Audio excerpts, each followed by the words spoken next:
नमस्कार. आशा रेसिपी मध्ये आपलं स्वागत आहे. आता मी शेंगदाणे चटणी बनवते. हे बघा, आपली वाटी भरून शेंगदाणे घेतले, ते भाजून घेतले चांगले. थोडासा कढीपत्ता घेतलाय.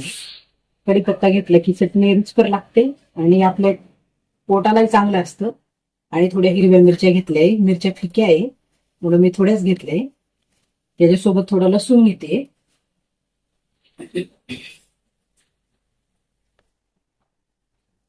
हे बघा, थोडा सोललेला लसूण घेतलाय त्याच्यासोबत. आता हे आपण मिक्सर मध्ये बारीक करून घेऊ.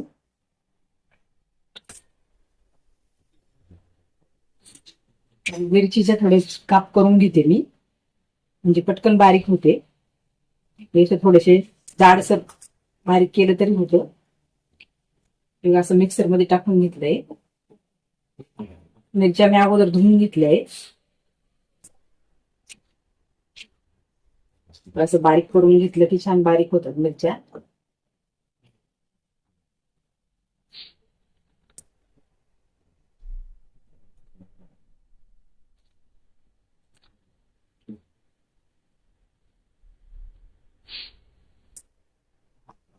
मिरच्या, लसूण आणि हा कढीपत्ता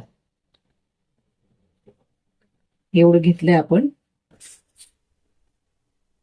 तर त्याच्यामध्ये थोडस मीठ टाकून घेऊ. थोडस मीठ टाकून घेतले आपल्या अंदाजानुसार. अगोदर मिरच्या, लसूण ही बारीक करून घेऊ, नंतर शेंगदाणे टाकू.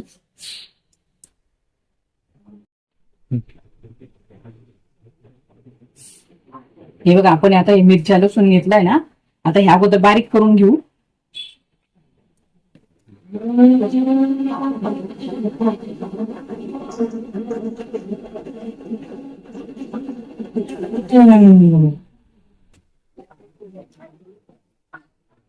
छान बारीक झाले. आता तर त्याच्यानंतर शेंगदाणे टाकून घेऊ.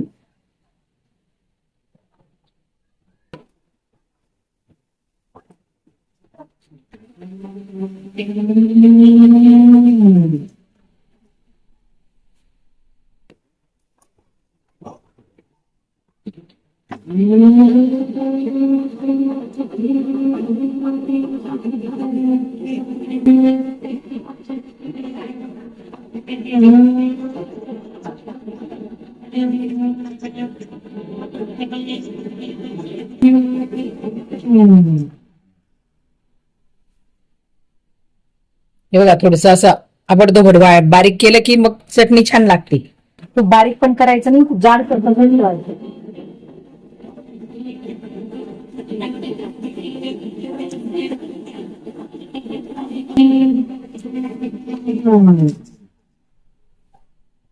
हे असं जाडसर थोडस करून घेतलंय मी. आता ते तेलामध्ये चांगलं परतून घेऊ आपण. कढई ठेवलीये. कढईमध्ये आपण आता 2 चमचे तेल टाकून घेऊ.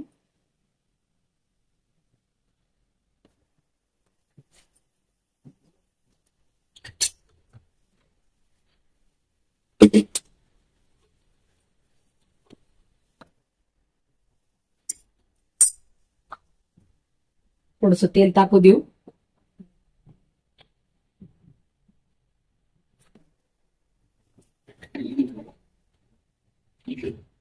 तेल तापलं की त्यात मी धना जिराची पावडर करून ठेवली आहे, ती त्याच्यामध्ये टाकायची.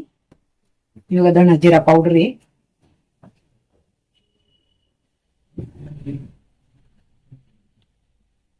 ती अर्धा चमचा टाकायची.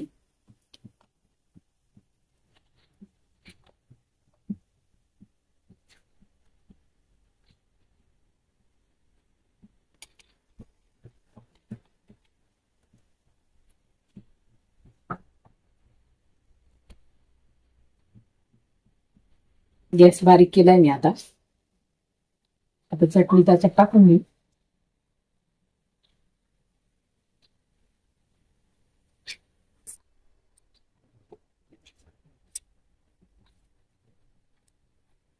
थोडी जाडसर चटणी असते की छान लागते चव, खाल्ल्यासारखं वाटतं. चटणी खूप चिकन वाटलं ना तर चांगलं नाही लागत ती.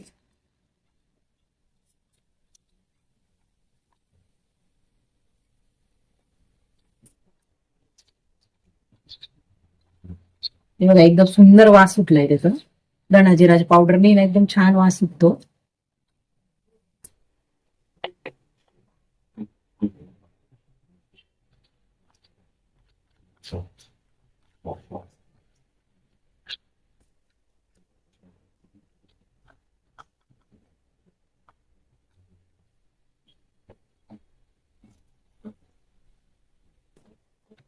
हे बघा चांगलं तेलात परतून घ्यायची ती.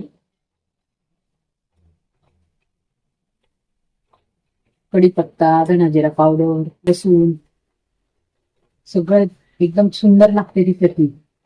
बारीक गॅसवर चांगली परतू द्यायची.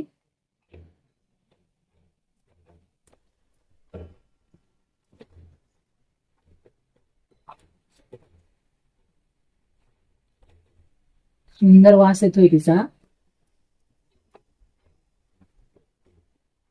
थोड्या वेळ परतू देऊ आपण आता तिला. कसं राहू दे थोड्या वेळ. हे बघा आता अशी चटणी तयार झालीये. एकदम सुंदर खमंग वास सुटलाय तिचा. खायला इतकी सुंदर लागते ती पोळी सोबत. फिक्या मिरच्या असल्या की एकदम छान लागते. तिखट मिरच्या ती सहन होत नाही पोटाला. हे बघा किती सुंदर चटणी झाली बघा. मस्त तेलामध्ये बारीक गॅसवर परतवली की छान होती चटणी.